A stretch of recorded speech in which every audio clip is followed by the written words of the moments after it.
Hi there guys, good evening to each every one of you.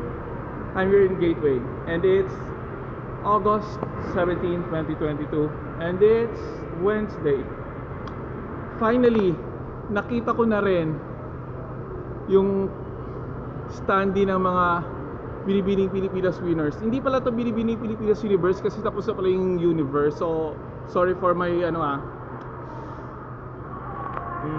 misconception and misinformation regarding nung nakaraang kong vlog sa Binibining Pilipinas candidates. Ayun, muntik na akong nung nakaraang kasi blinag ko to tapos without my knowledge hindi pala nagpe-play siya pero wala siyang sounds kasi nung pinapalitan ko to sa Santa Lucia yung how do you call this thing, yung charging pin defective pala kahit bago. So dalawang araw ko din nakapag-vlog and then ito napilitan akong nung naayos siya napilitan kong burahin yung inano ko doon ng parang gabi. Kaya yun, so eto na, hindi ko na sasayang pagkakataon ipapakilala ko na sa inyo mga winners ng Binibining Pilipinas. Sayang yung nakaraan pero mas maganda itong gagawin ko ngayon. So, let's see kung sino yung mga nanalo. Tara na, makakakilala ko lang sa inyo. Pero before that, shoutout muna, of course. Hindi dapat makakalimutan ng mga shoutouts. To my family in Bicol, Legazpi City, San Roque, Abortos family, and belated happy fiesta sa inyo mga taga San Roque kahapon. Sorry, di ako nakapunta. Maybe next year, makaka-grace na ako ng event. Isa yan sa mga paborito kong ginagawa dyan when I was a kid and even when I grow up. So yun. Kaya yun. Shoutout also kay Vincent. Sorry Vincent, nakalimutan ko naman yung apelyido mo. Bukas tatanungin ko ulit ha. Kasama ni Marvin Santos. Shoutout sa inyong dalawa. From Santa Lucia Mall Supermarket area, facing Phase 1 in front of Marcos Highway entrance. So pag magpapayos kayo ng phone, doon po kayo sa kanya. At shoutout din kay sino to? Former beauty queen Ara Shulab. Hi. Pag gusto nyo, wala ka kanina. So as a matter of fact, sabi mo nga naka-rest day kapag ganitong every other 2 weeks dahil mag-ayos kayo ng mga stocks nyo at mag-release ng area. So pag gusto nyo bumili ng humidifier, punta lang kayo sa Ali Mall ground floor, hanapin nyo din si Ara kaharap ng McDonald's. Okay, tapos ano pa ba, sino pa babatiin ko, sa lahat ng mga nag-view, yung mga nauna nag-view ng vlogs ko, thank you so much sa pag-subscribe tsaka sa pag-view agad, sa mga bagong yung mga bago nakikilala ko mga subscribers. Thank you so much. Binibigyan nyo agad ako ng oras at panahon para ma-browse nyo agad yung channel ko. Thank you so much. What else should I gonna say? Ayun. Hi to Jenny Nang, of course, to my friend. Salamat sa panonood mo rin kagabi. So guys, tandaan nyo ha, no comment, no shout out. That's the rule. Sorry. Ayun. So just in case may makalimutan ako, mamaya ako na lang isusunod kung ano. Ay, yung taga Santa Lucia na nag-subscribe din kahapon, si nakalimutan ko sa yung pangalan ng jowa mo. Bukas na lang ulit ha. Pero I'll check kung nandito pa yung yung kopya. Sorry. Thank you so much ha. Huwag kayong mag-fast forward please ha.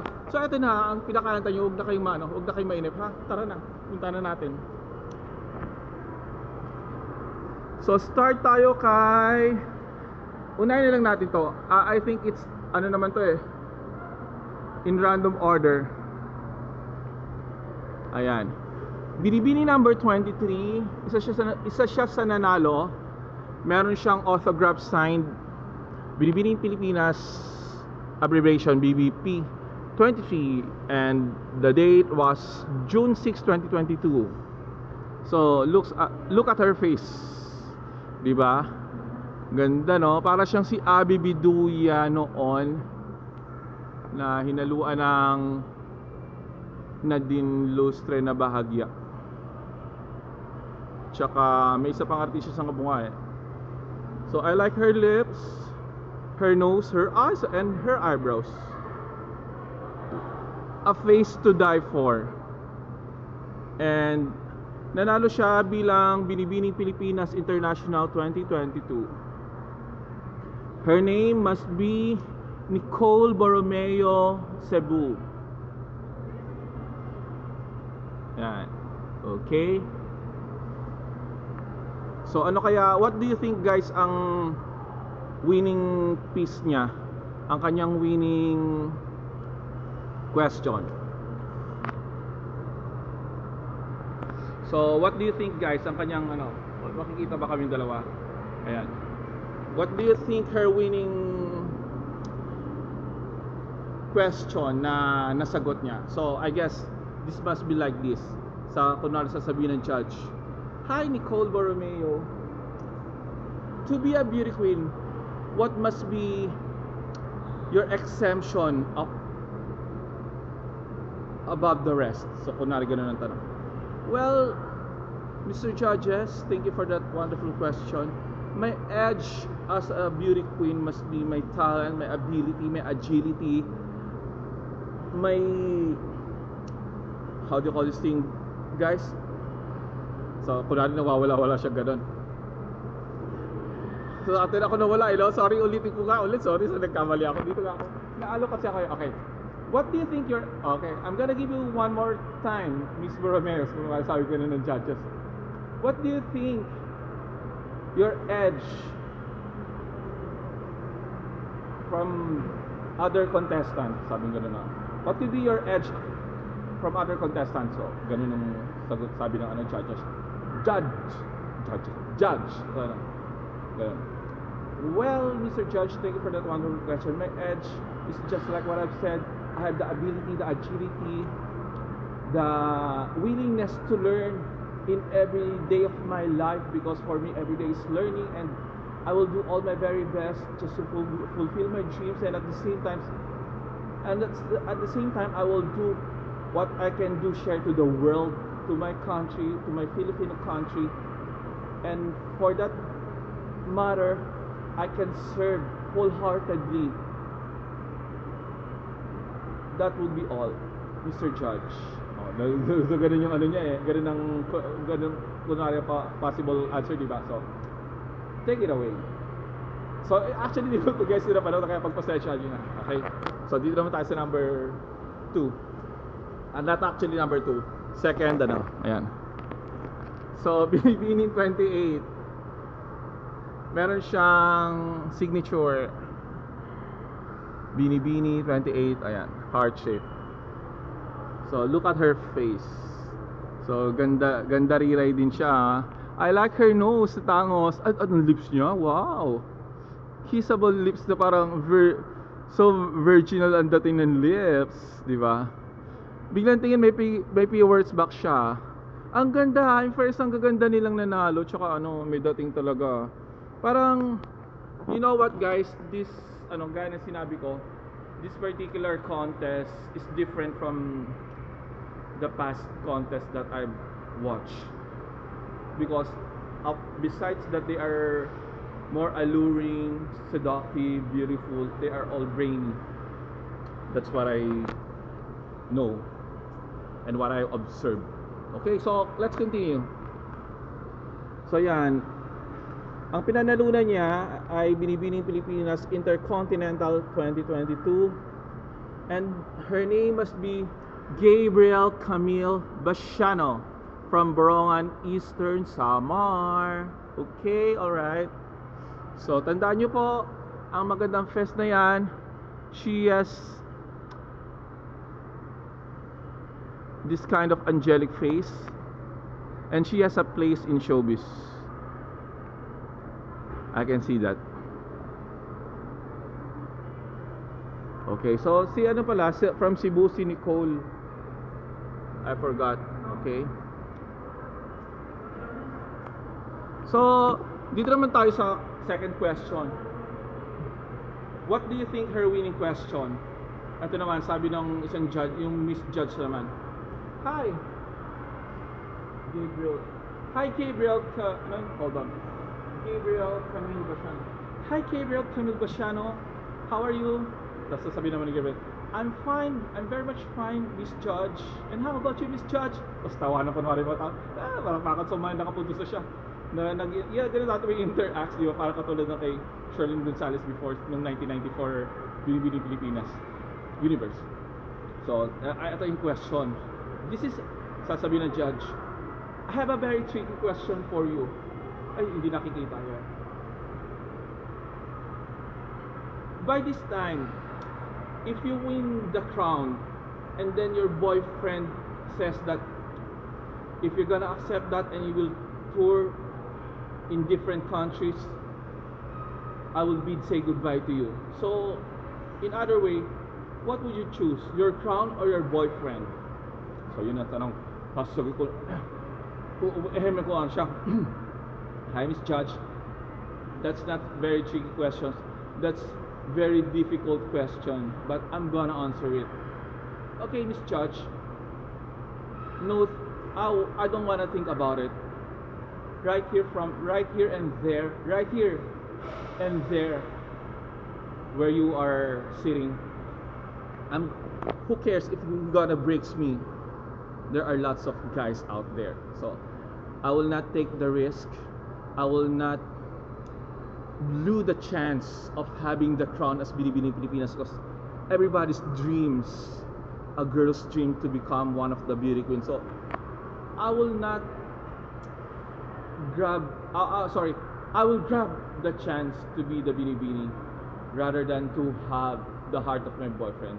After all, if he really understands me, if he really understands my situation, my position as a beauty queen, he should understand what I am standing for, what I am fighting for, what I want to attain in my whole damn life. So if he doesn't understand what my dreams are, so better we say goodbye for both of us.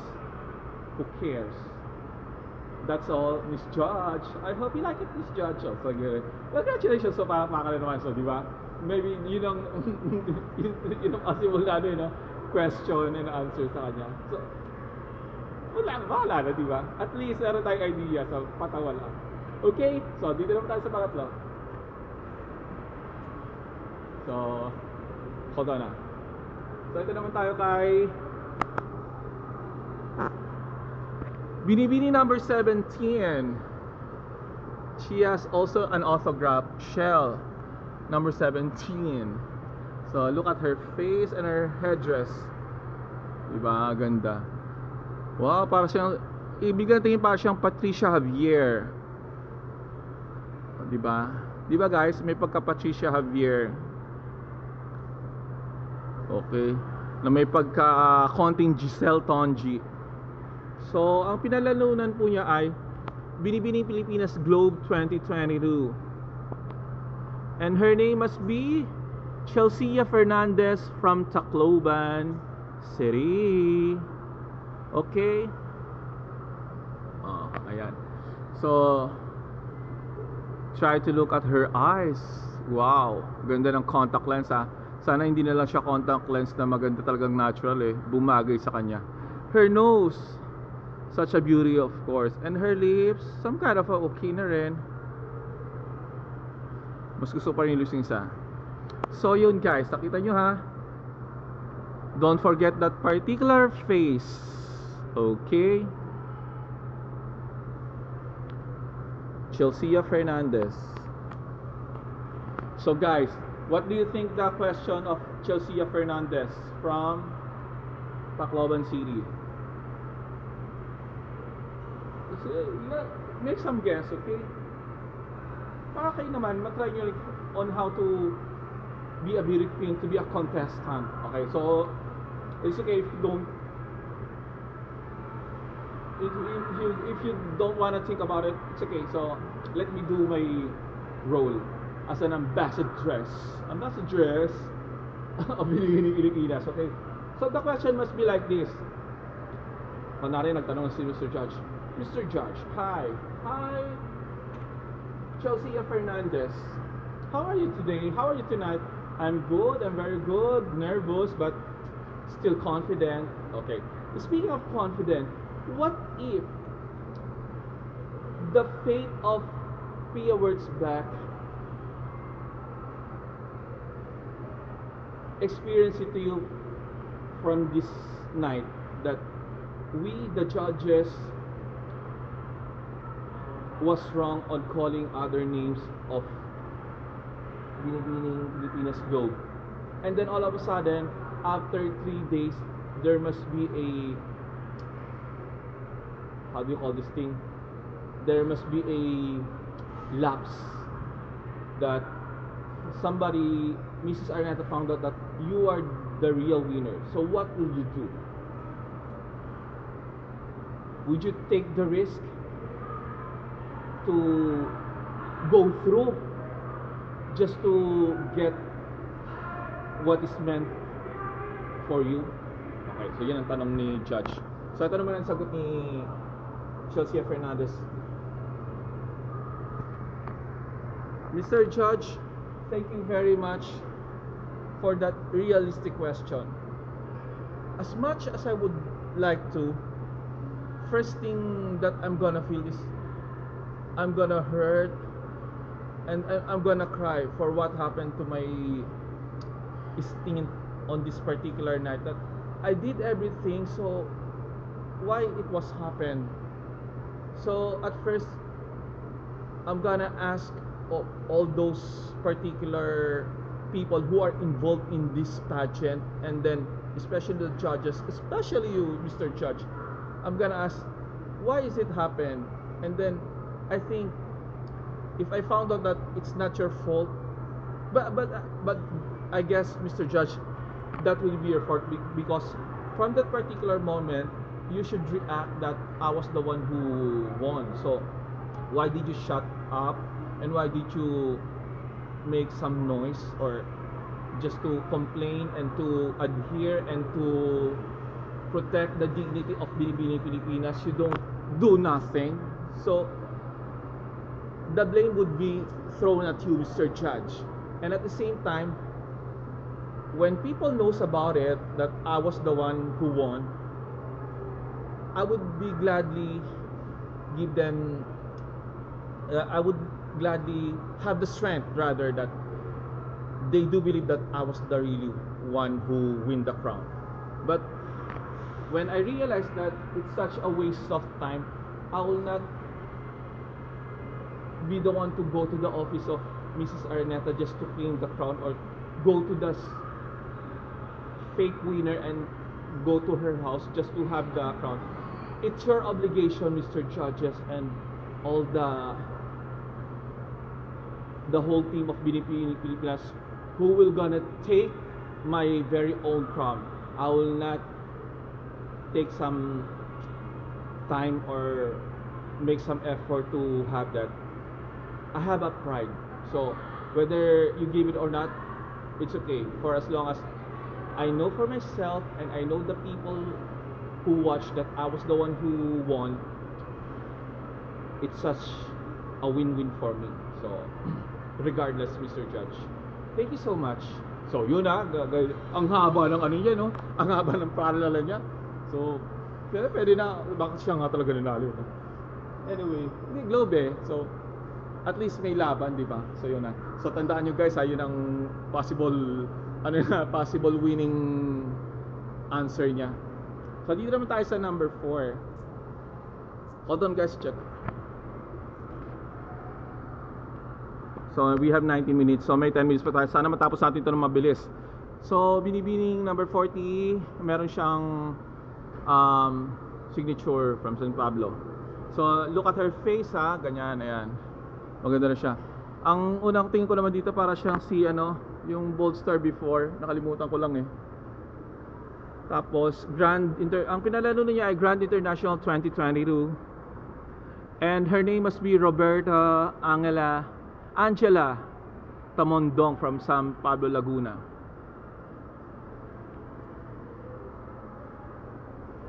So, what do you think naman ang kanyang ano, winning question and answer? So, sasabihin ko, babae naman nagtanong. Miss Judge. Hi! Roberta Tamondong. Roberta Tamondong, how are you tonight? If you will lose the pageant, what will you do on your next in on your next plan of your life? So, sagot niya. Well, as much as possible, misjudge, I will not overthink, or rather not to underestimate my capability and capacity and my strength and my willingness to win the crown. Until not the pageant will be finished, I will still think that I'm gonna win the crown. And then if reality comes out that this is not my fate, this is not my time, well, I will move on, and after the pageant, I'm gonna eat lots of foods, comfort food, fatty foods, pizzas, chicken, everything that I've been craving for this past 3 months of pageant, because we don't eat such fatty food. So I'm gonna pamper myself and no diet at all. Forget about diet first, and then I will pray, and then I will thank the Lord for the chances that he gave to me this night, and I will still continue my dreams to be a stewardess sometime, or I will still fight and I will still join the pageant, whatever it takes, even the pageant in TV show. No, just kidding, misjudge. So life goes on, and I will still keep my feet on the ground. That will be all, Judge. Thank you so much. Okay, yan, diba? So, maganda yung pagkakasagot niya rin, diba? So, sana yun ang talaga, diba? Winning question and answer niya. So, dito naman tayo, bago matapos tong So, siya naman si Binibini number 8. Ito yung sikat na celebrity, Harleen Hipon Budol. So, meron siyang si autograph.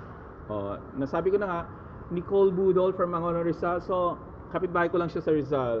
So, napadalo na niya ay Binibining Pilipinas first runner-up 2022. So, before mag-question and answer, check niyo muna kanyang Festlock kung nagagandaan ba kasi niya. So, nagkaroon din siya ng issue na meron daw siyang salamat po doktor. Pero, she doesn't deny, and she's very proud of what she achieved in her fest. So, she's proud of it. After all, it's all her money at her expense. So, we doesn't care about her money for what she wanna do with it. Diba? Okay, so, showbiz. Showbiz heroes, kung tawagin. Okay? So, what do you think, guys, her winning question and answer? Do you have an idea? So, eto. Which, if you given the chance, there will be a certain company in other country that you will stay there for the longest time and for the rest of your life, and they will give you all the happiness in life, all the money, all the luxury, and then for as long as you don't want to go back to the Philippines, which do you prefer, staying in the Philippines or staying there for good? Sasabihin naman niya. Thank you for that wonderful question, Mr. Judge. I will definitely stay here in the Philippines because I do really believe that Philippines is the place to be. Philippines is where I live for. You know what, Mr. Judge, if I leave the Philippines, they will call me ingrata. You know what this ingrata means? You don't care less, you don't think of the help that they be given to you and they throw to you, and the help that they show to you and they gave to you, rather. So, I will stay here in the Philippines, Mr. Judge, because for me, aside from my showbiz stints, I can do some selling, online selling, I can do office work. So, I have a multitask. How do you call this thing? I am a multitask girl. Just for you to know, Mr. Judge. So, yun ang ano niya. And then, aside from that, Mr. Judge, Philippines, as we all know, there are lots of other foreigner going here just to visit us, and then just to witness the beauty of Philippines, because we have lots of, how do you call this thing, lots of, I'm sorry Mr. Judge, I'm how do you call this thing, I'm getting hungry, that's why I can't speak much. We have lots of beaches, and then lots of churches. So name it, we all have that, Mr. Judge. And just one last answer, Mr. Judge. You can find happiness by means of luxury and means of money, penny, or other things around. Happiness can be found here in your heart, not of all those things, not all those fancy things. If you have family, real friends, for being real as a person, you will find happiness. And if you are very humble enough, and you will not very much more ambitious, you will be more happy than ever as what you think. That would be all, Judge. So haba-haba rin, talagang palaban din tong Nicole Budol na sa kanyang question na answer, di ba? So, yun, di ba? So, pwede na yun. So, dito naman tayo kay Binibini number 1. Ito yung sabi ko dati na may chance talaga siya eh. Simple lang yung dating niya, pero ano talaga, may malakas ang impact. So, yan. So, si Stacy, Daniel, Gabriel. So, bago matapos, last na to ah. So, pinanalo na pa niya, Binibining Pilipinas second round of 2022. Okay, so what do you think her winning question? So, sasabihin naman ni Miss Judge, hi, Mrs. Stacy, Daniel, Gabriel. If you found out that you are not a real daughter of your parents, how would you feel? So, sasagutin niya, well, I know that if that would be the case, that I should found out that I am not the real daughter, I would still thank my parents, my siblings, because they gave all the love that I really need, the care that I've been longing for, the how do you call this thing, the much more time that they consumed with me.